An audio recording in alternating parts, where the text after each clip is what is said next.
नमो भगवते रुद्राय नमः। बंधुओं, मिथुन राशि पर 18 मई 2025 को बनने वाले राहु के साम्राज्य की और राहु का साम्राज्य मिथुन राशि वाले जातकों के लिए आने वाले समय में कैसा रहेगा, क्या लाभ लेकर आया है, क्या हानि है, क्या इससे इनके जीवन पर प्रभाव पड़ने वाला है।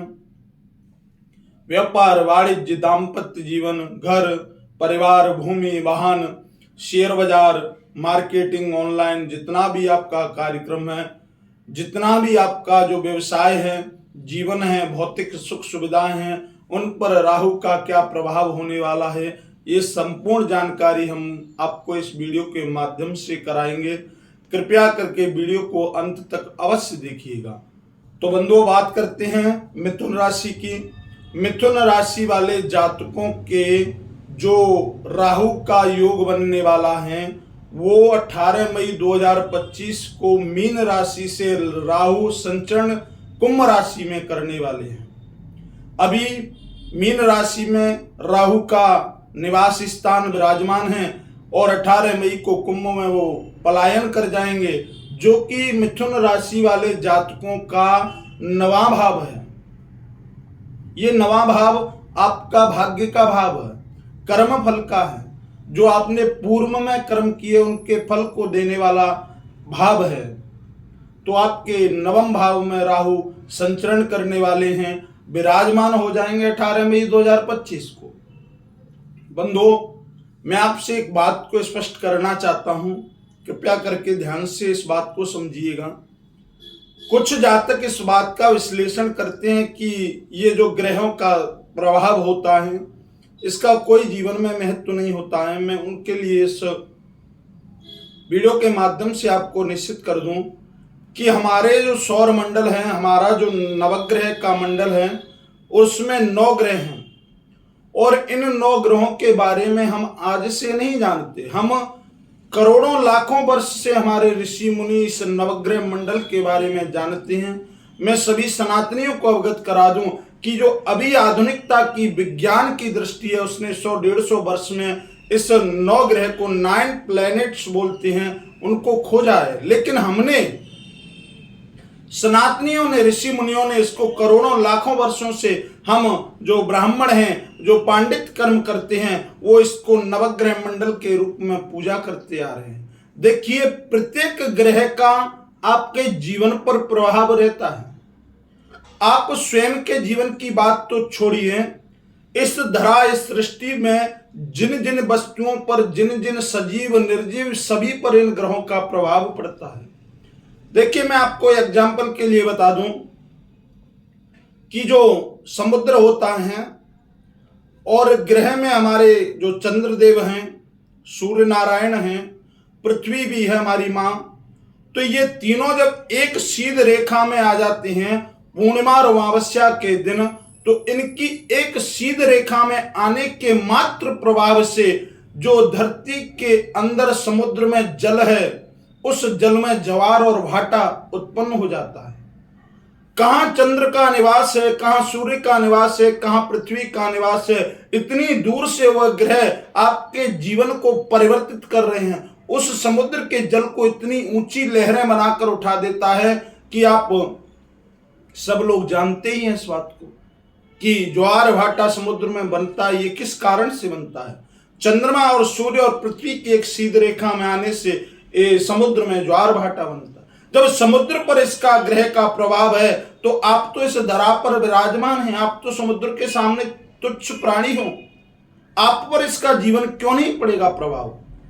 और आपके शरीर के अंदर भी तो 70% जल है ना। ये जल भी उस दिन उठता है, ऊपर ज्वार उठता है, भाटा उठता है इसमें, और ऊपर की तरफ जल उड़ान भरता है। तो आपके जीवन पर ग्रहों का प्रभाव रहता है। हम चर्चा करते हैं अपनी मुख्य बिंदु पर। मिथुन राशि वाले जातकों के नवम भाव में ये राहु विराजमान होने वाले हैं। ये जो आपका नवा भाव है, ये आपके कर्म का, भाग्य का और धर्म गुरु और पिता का है।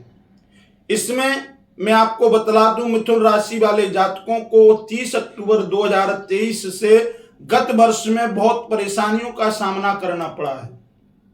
व्यापार में, वाणिज्य में, दाम्पत्य जीवन में, घर में, परिवार में, समाज में, पड़ोसियों में, शेयर बाजार में, मार्केटिंग में, ऑनलाइन का कार्य है, जिनका जॉब है, इनकी जो प्रमोशन की इच्छा करते थे, वो सारी इच्छाएं उनकी पूर्ण नहीं हो पाई हैं। गत वर्ष में मिथुन राशि वाले जातकों की बुद्धि अस्थिर थी, स्थिर नहीं थी, और वो अपने कार्य को 0 से प्रारंभ करके 99 तक ले जाते और फिर 99 से 0 पर आ जाते। उनका कार्य पूर्ण नहीं हो पाया। अब इसके पीछे कारण क्या है? ये मिथुन राशि वाले जातक विचार करते कि मेरे ऊपर 7.5 नहीं रही, अड़ैया का कोई प्रभाव नहीं रहा, फिर भी न का किस कारण से मेरे को असमर्थता और असफलता की प्राप्ति हो रही है। मैं आपको बतला दूं, उसके पीछे राहु मुख्य कारण थे। राहु आपकी बुद्धि को अस्थिर करे हुए थे, लेकिन आप निश्चिंत हो जाइए, राहु 18 मई 2025 को राशि परिवर्तन करने वाले हैं और आपके नवम भाव में, कर्म फल के भाव में, भाग्य फल के भाव में विराजमान हो जाएंगे। यहां से राहु आपके लिए लाभ का पिटारा खोलते हैं और आपको लाभ की प्राप्ति होगी। देखिए, आपने जो पूर्व में गत वर्ष में कर्म किए थे, उन कर्मों का आपको पूर्णतः से फल प्राप्त नहीं हो पाया। किसी कारण से आप उस लक्ष्य की ओर नहीं पहुंच पाए, लेकिन राहु 18 मई 2025 से पूर्व के जो कर्म के फल को प्राप्त करने में आपकी सहायता करेंगे, क्योंकि कर्मण्डे अधिकारस्ते मां फलेषु कदाचन, कर्म का फल मिलकर रहता है, मात्र आप उसकी चिंता न करें। अब राहु ने ही आपके साथ ऐसा किया और राहु ही आपको फल की प्राप्ति करवाएंगे। आपके भाग्य फल और कर्म भाग्य भाव में बैठ गए हैं राहु, और आपको लाभ की उन्नति होगी। यहां से राहु 3 दृष्टियां पात करते हैं आपकी राशि, आपकी कुंडली पर 3 दृष्टियों का पात होता है। उनकी प्रथम दृष्टि जो जाती है, उनकी पंचम दृष्टि आपके लगन भाव पर पड़ती है, और लगन भाव जो है ना आपका, वो आत्मसम्मान का है, बाहरी छवि है आपकी, समाज में जैसी आपकी छवि है, व्यक्तिगत आपकी जो प्रारंभिक जीवन है उससे संबंधित रखता है। आपका आत्मसम्मान, आपकी छवि जो गत वर्षों में किसी कारणवश से आपके लिए धूमिल हो गई थी, आपका सम्मान गिर गया था, आपका आत्मविश्वास गिर गया था, वो आपको प्राप्त नहीं हो पाया। अब ये 18 मई 2025 को राहु आपकी लगन भाव में दृष्टिपात कर रहे हैं, इससे आपको लाभ की प्राप्ति होगी, खोया हुआ आत्मसम्मान प्राप्त होगा, समाज में आपकी छवि बढ़कर आएगी, व्यक्तिगत सुधार होगा, और आपका जो प्रारंभिक जीवन है, प्रारंभिक जीवन का मतलब होता है स्वयं की दिनचर्या, स्वयं का प्रारंभिक जीवन, वो सुधार में आ जाएगा। अब तक आप अस्थिर थे, स्वयं से ज्यादा परेशान थे मिथुन राशि वाले जातक, तो आपको 18 मई 2025 को लाभ की प्राप्ति होने वाली है। यहां से मिथुन राशि वाले जातकों पर राहु की द्वितीय दृष्टि का पात होता है, जो उनकी सप्तम दृष्टि है। यह सप्तम दृष्टि आपके तीसरे भाव पर पड़ती है, ये तृतीय भाव है।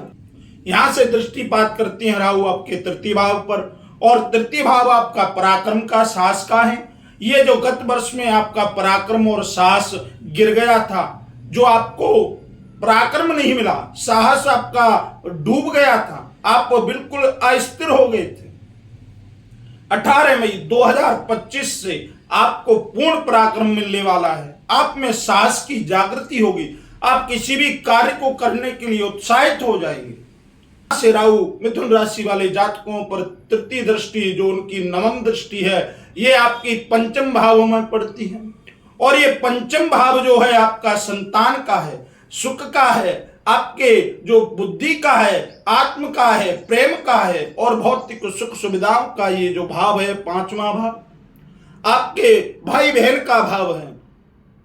गत वर्षों में आपको भौतिक सुविधाओं की पूर्णता से प्राप्ति नहीं है, आपने बहुत कोशिश की, आपने अपने व्यापार को संभालने की कोशिश की, वाहन खरीदने की कोशिश की, भूमि लेने की कोशिश की, घर बनवाने की कोशिश की, आपने कोई कर्ज ले लिया, उसकी पूर्ण ईएमआई नहीं भर पाए, आप पर लोन बढ़ता चला गया, आप पर कर्ज बढ़ता चला गया, आपका जो बुद्धि थी वो बिल्कुल भ्रमित हो गई थी, आपके संतान की सुख की जो अभिलाषा थी वो पूर्ण नहीं हो पाई। हम बताते हैं आपको 18 मई 2025 को मिथुन राशि वाले जातकों के लिए राहु पिटारा खोलने वाले। जो राहु ने आपको नहीं दिया, अब राहु ही आपको प्राप्त कराएंगे। राहु ने जो आपसे छीन लिया, राहु के कारण आपके ऊपर कर्ज हुआ, राहु के कारण आपकी संतान आपके वश में नहीं, आपके दाम्पत्य जीवन में परेशानियां रही, लेकिन राहु ही पुण्य द्वारा से आपको ये सारी वस्तुओं को प्राप्त करने में सहायता करेंगे। राहु आपको अर्श से फर्श पर ले जाने वाले हैं, क्योंकि राहु एक ऐसे ग्रह हैं जो व्यक्ति को, जो जातक को राजा से रंक और रंक से राजा बनाने का सामर्थ्य रखते हैं। तो बंधुओं, मैं आशा करता हूं कि आप सभी को मेरे द्वारा दी गई जानकारी आपके समझ में आई होगी। जिन जातकों ने अभी तक हमारे चैनल को सब्सक्राइब नहीं किया, वीडियो को लाइक नहीं किया, कृपया करके वीडियो को लाइक करें, चैनल को सब्सक्राइब करें, जिससे हमारे द्वारा दी गई जानकारी आपको नोटिफिकेशन के द्वारा प्राप्त हो सके। जो जातक अपनी कुंडली का भविष्य फल, भाग्य फल, कर्म फल जानना चाहते हैं, वो हमारे वीडियो के माध्यम से चल रहे नंबरों से हमसे संपर्क कर सकते हैं। कल फिर इसी समय आपसे मुलाकात होगी एक नई राशि के साथ, एक नई सुबह के साथ। तब तक के लिए सभी को ओम नमो भगवते रुद्राय नमः।